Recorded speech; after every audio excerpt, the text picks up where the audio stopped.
When the news broke out on Monday, Tuesday, that Super Eagles coaching job could be open to about 4 coaches, Nigerians were wondering why no Nigerian actually qualify for that position. But from the way it is, news coming reaching out is the fact that Jose Pizarro could be the favorable person that could take this particular job. From the way it is now, NFM may settle for Jose Pizarro. After all, he was the one contacted earlier on before that particular contract was dropped.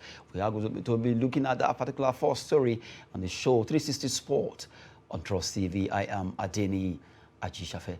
Well, I have my gentlemen still here. They are ready to.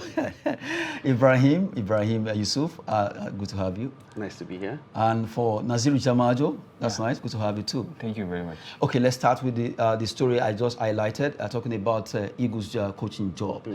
We have Laurent Blanc, Ernesto Valverde, Philippe Cocu, and Jose Pizarro. But for news coming again now is the fact that Pizarro could be the one that will get the nod to take over Super Eagles job. Why didn't they give him the job in the first place? Well, because they called him. If you remember, let me quickly answer that question. If you remember, during the Nations Cup time, people were like, no, leave it for Iguavo. After all, he has done well, he has done this. Okay, let him go to Nations Cup. And then, Pizarro also, after Nations Cup, he will take over. Exactly. But why don't they allow these guys to continue there? During the Nations Cup, Iguavo was doing well. First match, second match, before everything. So that false hope that they got, Iguavo would actually do the contract job. And then at the end of the day, Iguavo could not cut it. You understand? So that's the problem. You see, the NFF, it seems, they don't have a plan. There's actually no plan by the NFF. You sack NLO. You had absolutely no idea who to give this job to. You understand? Then you bring in Then you bring in Pizarro. And then you say, okay, Pizarro is going to go shadow Iguavon during the Nations Cup. Because I think he went with him. Yes. He was going to shadow Iguavon during the Nations Cup. And then after the Nations Cup, Iguavon was going to hand the job over to him. Iguavon goes in 3 games, everybody's fantastic. Then you drop Pizarro, and now you're sacked again because you failed to qualify for the World Cup, and now you're going back to that same Pizarro and bringing him back. Really? Does that really show any amount of seriousness on the part of the NFF? No, I'm not from NFF. That's talking generally now. You understand? Does this show an amount of seriousness when it comes to that? This is a very serious issue. When we're talking about the Super Eagles, we're talking about the hopes of millions and millions of Nigerians. We don't play with the Super Eagles, but it seems like the NFF does not take the Super Eagles seriously. Like I was saying yesterday, you do not have a team. You have nobody on the team. You have a crop of guys that you can call upon to wear the green and white and say, where are the teams? We haven't had a team since NLO took over. Because from when he took over till when he got sacked, he did not have a standard team. Calls these ones today, tomorrow he throws them away, calls another one. He has been testing and trying players for the entirety of his stay as the Super Eagles manager. Okay, and now we're still in the same boat. Well, from the way it is, Jamajo, do you see, because this issue of we have 4 shortlisted now, and from the way it is, Pizarro could be the one to get it out. After all, he was there before. Just like Ibrahim actually pointed out, where do you stand on this? Do you actually prefer a foreigner to a Nigerian? Yeah, I do. The truth is, a foreign coach, does better with the Super Eagles of Nigeria than the ones we have right here. And football has evolved, football has developed, we have had progress in football. The modern style of play that the modern coaches are using, the European coaches are using, the foreign coaches are using, is the one that we want to see the Super Eagles playing. Since the times that we are told Genetro was sacked on was the times that Nigerians, the Super Eagles, aren't playing that attractive brand of football. That is why Genetro was sacked, because he has got every result that we wanted him to. We were in the last round of the World Cup qualifiers when Europa got sacked. We were in the Africa Cup Nations. Genetro qualified us for that. But he got sacked because the Super Eagles ain't playing that brand of football, that attractive brand of football. That is why. So if we are to go with that, then I think a foreign coach who knows the modern system, the modern style, should be the one that we should be appointing. And if we are appointing a modern coach, I don't really think Jose Pizarro deserves to have this job. When you look at his CV, before he joined the last job he had, that is Venezuela, they were 10 unbeaten. When he came, they lost their next 10 games that they played, and he got sacked. And at the end of the day, the Super Eagles brought him that. We would be, expecting him to take over after the Africa Cup Nations. But after that, the performance of Austin Iguavon, and then, they collapsed everything and said they are not interested in him. That is the Super Eagles, that is the NFF, the incompetence. But I don't think really at this point in time that we should be rushing for a new coach at this point in time, because the NFF election is coming in the next couple of months. I think it is in October or September, something like that. The new president will be coming in. So maybe we should be leaving that for the new president. Then who coaches Eagles? Because we need to play matches. Yeah, maybe Amadou Pinnick will definitely fancy his chances of appointing that. But I don't think anything in the Super Eagles, not only the Super Eagles, anything in football in this country under Amadou Pinnick has not worked out. Nothing has worked out. We have been up and down. How many trophies have the Super Eagles won under his tutorship? I don't really think there is any trophy. The only trophy that he can show us is that the Women's Africa Cup of Nations. That's the only thing he can show, and maybe the under-17 or something like that in 8 years. The under-17 has collapsed, under-20 has collapsed. We've missed the under-20 World Cup. We missed the under-17 World Cup. We have missed the Olympics twice. And we used to be fantastic yes, in these age grade and that is, when you look at it, the English national team, that is what they did. They have stabilized their youth teams. The under-17 won the under-17 World Cup. The under-20 won the under-20 World Cup. Now look at the bunch of players that the England national team, the Three Lions, have in that. Superstars all over the place. We need to restructure those youth teams, and then we get to see the best out of our team. Because a Super Eagles is a team that we usually know that this is a team that most of the time they deliver because the players know the culture of the team. So at this point in time, all the players that we are just going to Europe and then looking at the best players that they said there that we were told that they have their father is making to Nigeria, Now, comment just continue to what you said that we prefer foreign. Yes. But if you look at Senegal, Aliou say has turned things around. It's not foreign. Yeah, it's with them. Yeah, he's not. And we know what he has done. And we know what Shihata did with Egypt while he was there. So if we are saying, okay, it's only the Europeans that can turn Nigerian football around, although record has showed that most home-based coaches have not been able to, but the likes of Amadou Shuaibu, they try their best just to at least, but each time he qualifies for competition, they drop him. He wouldn't take us to the competition. Yes. Is that not a slap on the face of Nigerian coaches? Yeah, I think Keshi did it. Keshi did it. But the question and Keshi also, he won the Nations Cup. But the question at this point in time is, do we really have such kind of coaches right now in Nigeria? Are you saying the whole Nigeria there is no coach that is a question. Do we really have them? What if someone was saying, okay, Amunike came as assistant to Iguavon in a very short time. Yes. Before they were booted out. That is injustice. They should have allowed Amunike. Okay, if you are removing Iguavon, why don't you allow Amunike to? Let's see what he can do. Amunike on his CV, I don't really think he deserves it. Must his CV? Yes, we need to look at it. What about performance? We need to look at even the Tanzania team that he managed. Well, where did they go? The thing is, when we're talking about CV, that's what we're talking about. We're talking about where have you been? Yes. What have you done? Who have you done it with? The Nigerian managers that we have now, really, the Nigerian coaches that we have now, yes, can they tick those boxes? Okay, let me put this to you. The CV of Aliou Cisse, did it show that he has won something else with other countries? Exactly. But how long? But he was given the chance. How long has Aliou Cisse been? Yes, with the at least 8 years. Exactly. But he was able to achieve it. Exactly. Yes. He was there for 8 years. Nigeria don't have that does patience. not have the patience to give somebody and say, okay, let's go. Okay, Adeni, come and hold Super Eagles for us for 8 years. Let's see what's going to happen. We do not have that patience. So we are like Chelsea. Yes. I mean, always have to show some jives. At least we've been talking Eagles coaching job story here. That issue is really generating a lot of issues concerning Nigeria. Where a lot of Nigerians are not happy because some are saying foreign are wise. Some are saying we're good. We prefer to go foreign. They will be able to instill discipline that team really needs right now. Talking about Eagles coaching job. We move away from there. Let's talk about the NLO, Nationwide League One. Matches were played. Quickly, let's look at some results.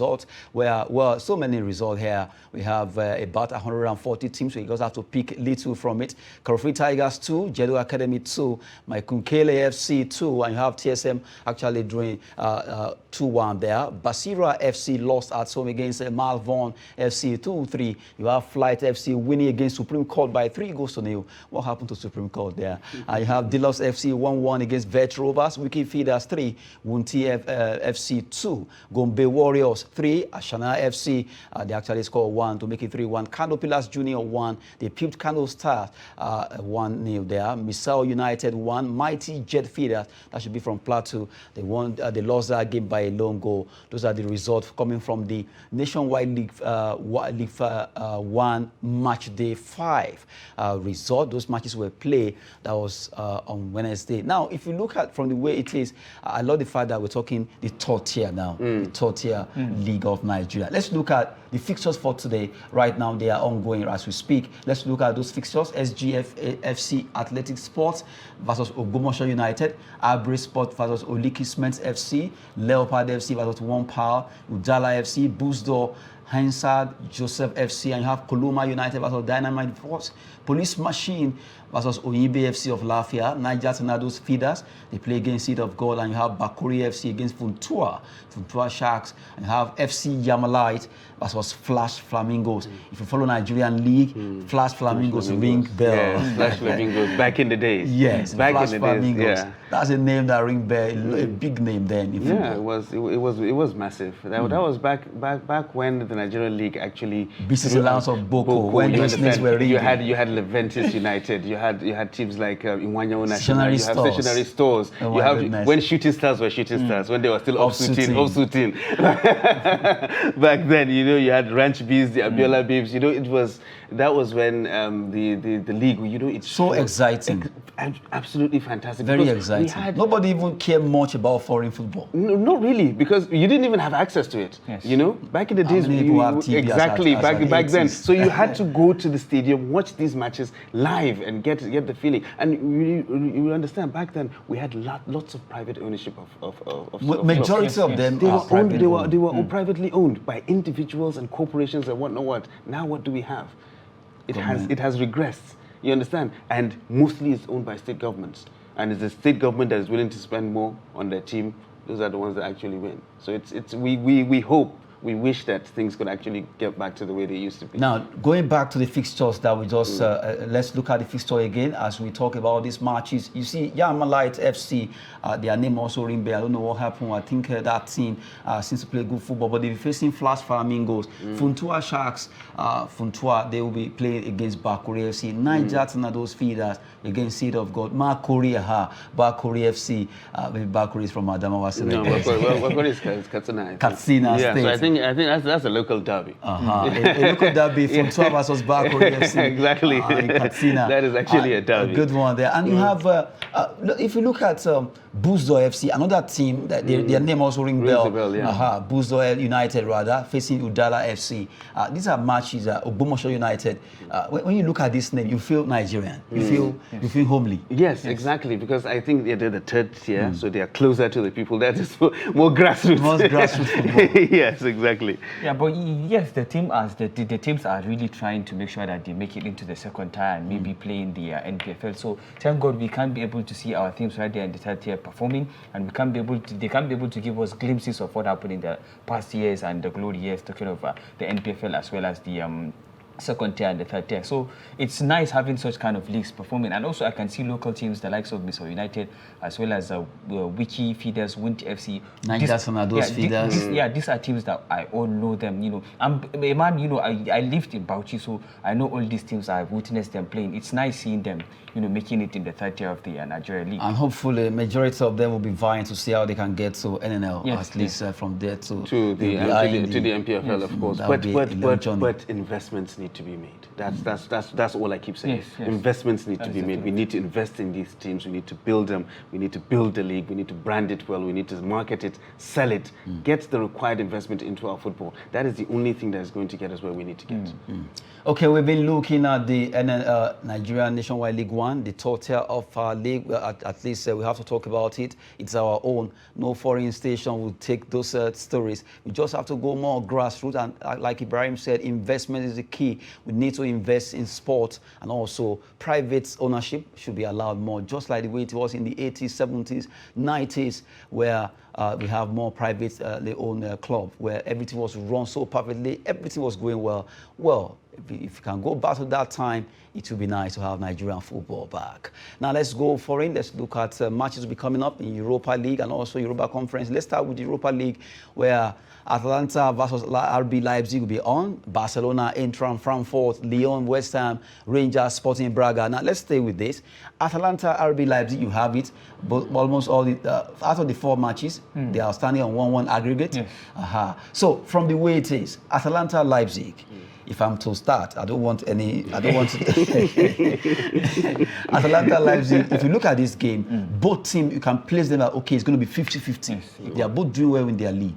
So where do you stand, Jamacho? Yeah, it's going to be a game for all of us to watch. I think it is going to be a very entertaining game, looking at the fact that Atalanta this season, whenever Atalanta is even playing, not only this season, you expect goals in their games. So maybe today would be one of them. I just hope, because in the first leg, I can say disappointed a little bit because it ended 1-1. So we would be expecting like fireworks today, goals continuously in the game to make the game exciting. But Atalanta, they've got players that can change games, as well as RB Leipzig also. After, sacking Jesse March, they have got their acts together and doing very well this season. So I just hope it turns out to be a fantastic game between these two sides. And at the end of the day, the better side will progress, because I want to see fireworks in this game. Now, if it's going to be, I don't want to go to that. Let's talk Barcelona.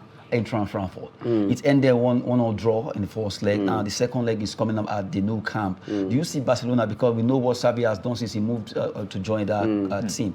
Do you see him at least winning this encounter? Yes, as a non-Barcelona fan, it actually hurts me to say this, but Xavi has been a very good job in Barcelona. They were terrible at one point during the season. Very terrible. They were out of sorts. They didn't know their left from right. They had financial problems. Nobody wanted to go there. Nobody wanted to. It was really terrible. But Xavi came and he steadied the ship. You understand? And they're getting good results and they're playing good football, and everybody seems to be excited now. The Barcelona fans seem to be excited about it. I think they will be able to win. Yes, against. But at times the German teams can be yes, they could be very tricky. Stubborn and They could be very tricky, and most especially when it comes to Barcelona. Barcelona doesn't find it easy playing against German teams as occasioned by Bayern a couple of seasons ago. But I think they still have that little bit of an edge. Yeah, to make it through. Yes, to Frankfurt. Yes, to make it through. Yes, I think they do. It is very possible. Do you agree with that? 50-50, I think, because the first game tells you all you need to know about this Eintracht Frankfurt side, although they had their 12th man, talking of the fans, because sometimes in Germany we are told that even the players, they don't use the number 12 jersey because that is left for the fans. So their fans were there for them in the first game and they performed really well. I think at the end of the day, maybe they might be looking back and say, we didn't finish our chances in the first leg, because in the first 30 minutes against Barcelona in the first leg, if Eintracht Frankfurt had been 4 or 3-0 up, nobody would have complained, because they had the chances. They tried their best to make sure that they go all out against Barcelona, and they did. But at the end of the day, it didn't work out. They only had the chance to score 1 goal in the game, after the halftime. So it's going to be difficult for them today. The experience they gave Barcelona in the first leg, I think is what they are going to face today, because Barcelona have got their own big stadium, the capacity 92,000. If the fans can go ahead and fill that stadium, continue jumping and shouting for the rest of the game, I think Barcelona will come out on top. When you look at it, Barcelona, Xavi rested players like Pedri during the week, but at the end of the day, he had to come on and then save Barcelona during the game they played. Luke de Jong also performing. So I think the belief that Barcelona players have got at this point in time, the run they are on to 14 games unbeaten, is not an easy number. So it will definitely be an exciting game, as we'll expect. At the end of the day, maybe 60-40, I can say. Barcelona. For Barcelona, yeah, 60? Yeah, 60-40. Good one there. Now let's look at Olympique Lyon. Despite their experience so far, but West Ham United seems to be ready to at least, although it ended 1-0 draw also, but from the way it is, I only wish for David Moyes to at least, West Ham seems to be like, they've shocked everyone. Yeah, well, West Ham has had a very good season so far. They have exceeded expectations. A lot of people did not expect them to do as well as they're doing right now. I mean, like at one point they were fighting for the top 4 in the Premier League, and it's fantastic. They're playing very good football, and nobody expected them to get here. Just like you said, maybe for the neutrals, they might have some sympathy lying with West Ham and want them to actually do that. But Lyon is a very strong side. And experience. And they have the European pedigree, you understand, to actually make it. I think that match, I think, is the pick of the bunch for me. It's the pick of the bunch for me, because you can't really call it. You really can't call it, because on their day, West Ham can beat almost anybody. And for Lyon, and Lyon, we know Lyon. We know what they have done. We know what we know their capabilities. We know what they can do. We know the kind of players that they have. So really, this game, if there's a game that's truly on a knife edge, it's this game. So it's the pick of the bunch for me, and you really can't call it. It is 50-50. It's anybody's game. It is anybody's game. Well, maybe Jamacho would I want to differ concerning that. I'll go with West Ham, definitely. You go with West Ham? With West Ham because Moyes is giving you some tips. He's doing an excellent job, as you have said, in the West Ham United team. You look at the way they are playing.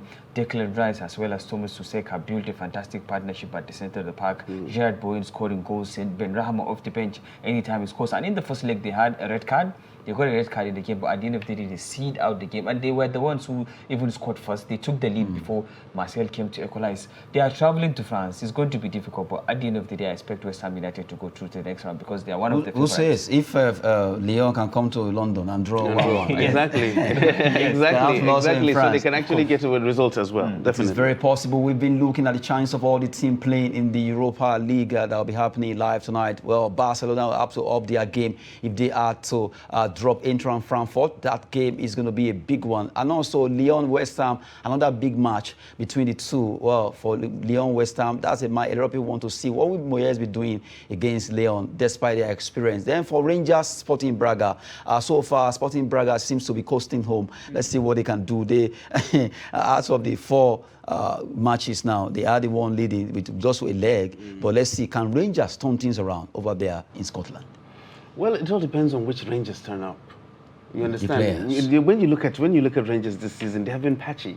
You know, they have been dodgy. They've been fantastic this week. Next week they'll play. They'll be absolutely rubbish. So it actually depends on which Rangers. Inconsistency has been exactly. It has been the bane of Rangers' performance this season. You know, so the Rangers that we knew all those years back, it's not this. These are not the Rangers that was dragging with Celtic. Exactly. This is not the Rangers that we know and love. You understand? So it depends on which one decide to turn up. If Rangers decide to play a blinder, then definitely they might get something out of it. And they're playing at home, so that's something to look forward to. Good one there. Quickly, let's look at the Europa Conference League matches will also be coming up there. Quickly, let's look at the way it is. PSV Eindhoven will be at home against Leicester City. PAOK Salonika, that's a Greece team. They will be hosting French team Marseille, Olympic Marseille. While Bodo Glimt against Roma. Bodo Glimt are leading 2-1, and you have Slavia Prague, where you have Nigeria Lionka. So they will be playing against Feyenoord of Netherlands there. Those are the matches that will be coming up. So if we take it 2-2 because of our time. Eindhoven rather, PSV Eindhoven versus Leicester. Well, maybe because of Nigerian factor. Yeah, we'll all want to see Leicester do well because of the Nigerians that are actually there. So yeah, we'll actually want to give it to Leicester. But from the way it is, Leicester needs to work hard. Yeah, they do. They do. Of course, they do need to work hard. These games, European games like this, and playing against a PSV Eindhoven of everybody that knows a team like this is going to be difficult. They'll fancy their chances. But if Leicester can wake up and play the way they played during the week against Crystal Palace, I think they'll have something out of this game. Good one. Let's go back to those fixtures before we wrap it up. We look at the fact that Roma also they want to win. They'll be playing against Bodo Glimt, PAOK Salonika and Marseille. Let's take it. PAOK Salonika and Marseille. This is a game that people want to tip towards Marseille. Yeah, because of the pedigree. You understand? Because of European pedigree. Because Marseille, we all know what Marseille has done in European football, and where they are now is not really that fantastic. But still, because of that, you'll really want to give it to them. AS Roma, they are trailing Bodo Glimt. Bodo Glimt is a team that nobody, if not for this conference, a lot of people don't even know which country or club, you understand? But from the way it is, the Moldova team seems to be ready to turn things around. They actually surprised everybody, Roma most especially, because Roma did not expect to get the kind of fight that they're getting from this small team, so to speak. So I think they might there's still a surprise in them. Although they are called sleeping giants, so maybe they need to wake up from their slumber. they really need to. But at this point in time, I think there is no better manager that can do it other than Jose Mourinho. So maybe his experience will be something that Roma will benefit from today. Maybe because they are playing at home and also they have their own fans backing them. Jose Mourinho's experience for these European competitions might get to help them, and at the end of the day, they'll come out on top. And let's see if Tammy Abraham will be scoring. Possibly. Now let's take the last one on the fixtures. We've been looking at Roma against Bodo Glimt and not forgetting other matches that will be coming up, talking about the Europa Conference League. Slavia Prague, we have Nigerians there, about 3 of them there about, and they'll be playing against Feyenoord. I'll still go back to my Nigerian factor, hoping that Olayinka and Saul will be able to score, although they score in the first leg and they'll be playing against Feyenoord today. Although we know Feyenoord, yes, the manage the V's team. They know how to play football. But for Slavia Prague to get here, all the team are equally good. Yes, well, just like you said, for any team to get to this particular stage, then they deserve to be here. And we shouldn't be surprised if they actually go there, get results, and progress. Every team that's here deserves to go forward. So the first leg, I think, favored them. They led 3-1. Exactly. So you should just wrap it up today. They should be able to. Should be able to do that. But we all know how it goes. We all know football is not that straightforward. We want them to do Real Madrid. It's not that straightforward. So anything can happen. But they have a very good chance to make it through. Jamajo? Yeah, I'm with him 100%. About Slavia Prague? Yes. You guys are trying to copy me because you have Nigerians there, Olayinka and So. Although the player called So, a lot of people don't really know him, but he has been with that team. Olayinka seems to be more popular because he's with Eagles and all that. But So and the other guy, player. But from the way it is, at least those goals they keep scoring is really lifting Slavia Prague. These are teams that, if you think of Czech Republic, you think of this kind of, they are the Real Madrid of Czech Republic.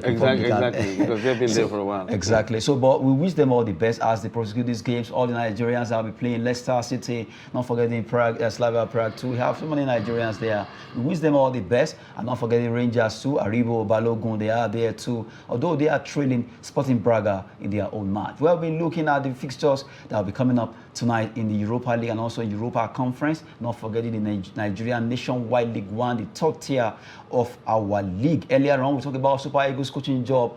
Hopefully, let the best man get the job and at least get Eagles to the best of football. We've been talking with Nazir Jamajo. Thank you for coming on the show. You're welcome. Ibrahim Yusuf. Thanks for having me. Don't argue with me. No, I'm not going to thank you. Well, that's it. Adeni Aji Shafet, that's the name. We want to appreciate you for staying glued to Watch 360 Sport on Trust TV. Thanks for watching.